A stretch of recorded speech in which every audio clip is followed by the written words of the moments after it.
Bonjour, dans la vidéo d'aujourd'hui, nous allons voir le codeur incrémental. J'ai vu pas mal de vidéos sur YouTube qui parlent du codeur incrémental et je me suis dit si je fais une vidéo, il va falloir que ma vidéo soit un peu plus orientée vers le côté pédagogique, c'est-à-dire expliquer dans un style simple ce que c'est que le codeur incrémental, son fonctionnement. Et donc j'ai trouvé un exemple très simple. Imaginez un bonhomme que j'ai dessiné en bleu qui se balade dans un couloir. Et donc, nous avons deux murs qui nous séparent du bonhomme. Et pour surveiller ce bonhomme, nous allons mettre des fenêtres sur les deux murs. Donc, on commence par mettre 3 fenêtres sur le premier mur. Sur chaque fenêtre, on va mettre un observateur qui va nous informer par rapport au passage du bonhomme, donc s'il est présent ou pas présent devant la fenêtre. Donc 3 capteurs placés chacun sur 3 personnes qui sont placées sur les fenêtres qui vont nous donner des informations. Donc au moment où le bonhomme passe devant la fenêtre, c'est-à-dire au premier moment où on remarque son nez, on va dire que c'est le front montant, donc je le vois pour la première fois. L'observateur envoie un message et c'est un front montant. Après, pendant toute la période où le bonhomme passe devant la fenêtre, c'est 1, donc je le vois. Après, arrivant à la fin de la fenêtre, c'est-à-dire le dernier moment où je le vois, pour moi, c'est le passage de la barre de 1 vers 0, donc c'est un front descendant. Voilà, donc nous sommes sur le front descendant, donc je ne vois plus le bonhomme parce qu'il y a une partie, un mur qui me sépare, donc il passe devant le mur, donc je ne le vois plus. Donc si on suppose que le bonhomme se déplace dans le sens 1 et qu'on a envie de dessiner un chronogramme qui présente sa présence ou son absence devant les fenêtres, donc par rapport au temps, nous allons représenter la présence ou l'absence du bonhomme pour la voie A. Donc on va dire voie A, caractérisée par les 3 fenêtres. Donc première partie du chronogramme, donc ça montre un 0, c'est la zone où je ne le vois pas. Il passe devant la fenêtre, je le vois, donc je le remarque pour la première fois. Je le vois tout au long de la fenêtre. Après, disparition. Voilà, donc j'ai les 2 informations du premier observateur, front montant, front descendant. Après, on ne le voit plus pendant la période où il est devant le mur. Et arrivant devant la fenêtre numéro 2, on le voit encore, front montant. Après, il va passer devant la fenêtre, on le voit. Après, il disparaît pour une période, c'est-à-dire pour la période équivalente à la longueur qui sépare les 2 fenêtres. Après, on le revoit encore. Et front montant, voilà, front descendant, il disparaît. Donc si nous n'avons que ce signal pour décider du sens, on peut pas vraiment connaître le sens puisque que le bonhomme se déplace dans le sens 1 ou dans l'inverse du sens 1, le chronogramme serait le même. C'est pour ça qu'il faudrait mettre 3 autres fenêtres de l'autre côté, c'est-à-dire sur la voie B, le mur, l'autre mur. Et ces fenêtres-là seront décalées d'un quart de la période, c'est-à-dire que la détection ne se fait pas de la même manière sur les 2 fenêtres. Donc si on représente la fenêtre de la voie A et la fenêtre de la voie B, la noire c'est la voie A, la bleue c'est la voie B. Donc si on le voit sur la fenêtre A, on ne le voit pas sur la fenêtre B, mais on le voit au milieu. Quand il passe au milieu de la fenêtre A, on le voit. Donc c'est un front montant pour la voie B. Après, quand il disparaît devant la fenêtre A, il reste encore visible suivant la fenêtre B. Après, il disparaît. Donc on peut dessiner le chronogramme de l'autre fenêtre comme elles sont décalées. Donc on ne peut le voir devant la première fenêtre B que après la moitié de la période ou la moitié de la longueur de la fenêtre.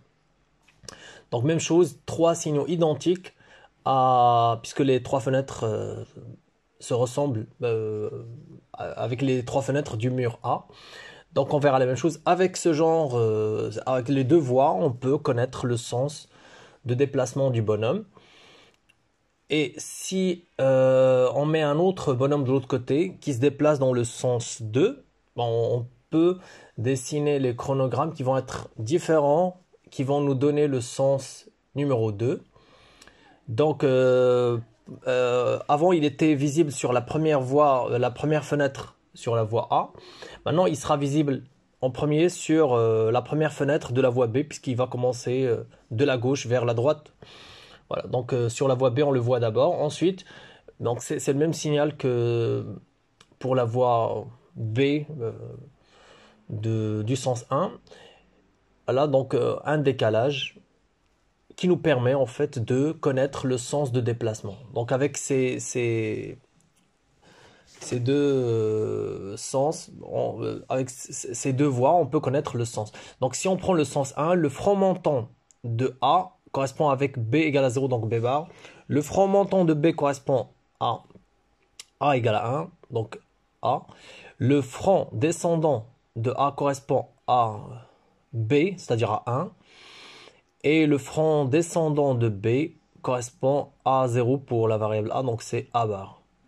Donc si l'un de ces quatre événements arrive, ça veut dire qu'on est dans le sens 1. Pour le sens 2, donc le front montant de B correspond à, coïncide avec le A bar, et le front montant de A coïncide avec le B, et je dirais ou plutôt, le front descendant de B correspond à A, et le front, donc le dernier, c'est le front descendant de A qui correspond à B bar. Voilà. Donc avec l'un des messages vrais, donc on connaît le sens, si c'est le sens 1 ou c'est le sens numéro 2. Donc ça, c'est une petite méthode pédagogique pour expliquer un petit peu les chronogrammes qui montrent les sens de déplacement. Donc je reprends un peu la partie précédente. Si on suppose que le nez de la personne crée le front montant et son nez crée le front descendant, donc là on voit sur le chronogramme l'apparition des fronts montants et descendants en fonction du passage de la personne devant la fenêtre. Donc les deux fenêtres superposées. Et donc si on met deux fenêtres de chaque piste, donc ça nous donne les deux sens, donc soit le sens 1 soit le sens 2. Après là on retrouve les équations donc, avec des francs montants, mais aussi avec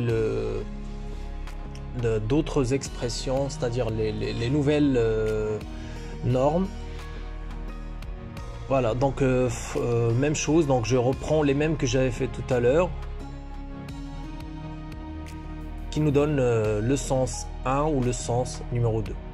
Donc si on voit maintenant d'une manière générale comment ça fonctionne, on suppose qu'il est en train de soit tourner d'une manière circulaire entre les fenêtres, elles sont décalées, ou encore, donc, on peut le comprendre comme ça, lors d'un mouvement de rotation, ou que la partie qui a été prise pour l'étude tout à l'heure n'est qu'une petite portion d'une voie circulaire sur laquelle le bonhomme est en train de marcher, donc il est en train de tourner. Et les trois fenêtres, on peut les voir de part et d'autre, donc A et B. Et dans la réalité, le codeur, la roue est constituée de fentes qui sont décalées sur les deux voies. Voilà. Et on peut mettre c'est-à-dire la position où on fait la détection, c'est elle qui est fixe et c'est la roue qui tourne pour créer finalement les fronts, c'est-à-dire les détections front montant, front descendant. Et chacune des voies des fenêtres nous donne, ou des fentes, nous donne deux messages, un front montant et un front descendant. Voilà. Même chose pour les fenêtres de l'autre voie.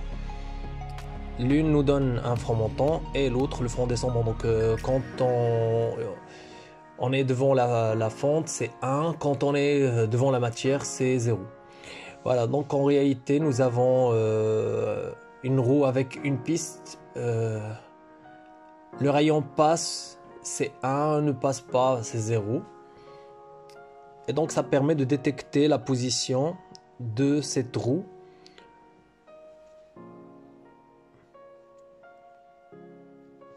Et ça permet de donner un signal aussi dans le cas de 2. Donc le cas qu'on voit maintenant, 2 voies. Ça nous permet de connaître la position et aussi le sens. de rotation.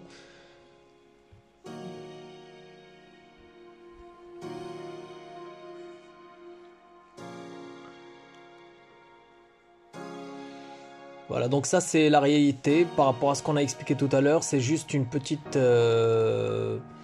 approche pédagogique pour pouvoir connaître le fonctionnement d'un codeur. Et si on veut mesurer la résolution d'un codeur, donc c'est le nombre, c'est la plus petite dimension mesurée, c'est-à-dire 2pi divisé par le nombre de fentes, nombre de pistes, fois 2. Donc nombre de fentes, c'est pour nous les nombres de fenêtres.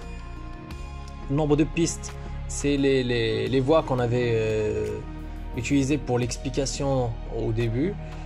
C'est les murs, donc piste A, piste B.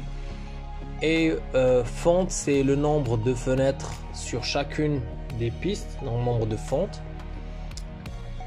Voilà, donc on peut les compter. 2, c'est le nombre de fronts donnés comme information par rapport à chacune des fentes. Donc chaque fente me donne 2 informations, apparition 1, disparition 0. Entre les deux, c'est le passage de 0 à 1 et de 1 à 0. Donc si chacun des 6 observateurs envoie les 2 informations à une partie commande, donc on a donc le gain du capteur égal au nombre de francs divisé par 2pi. Donc sur un tour, combien on a de messages? C'est pour chaque fente nous avons 2 et on multiplie par le nombre de pistes. Donc ça c'est le gain. J'espère que cette vidéo vous a été utile et que l'approche pédagogique vous a plu. Et à la prochaine vidéo.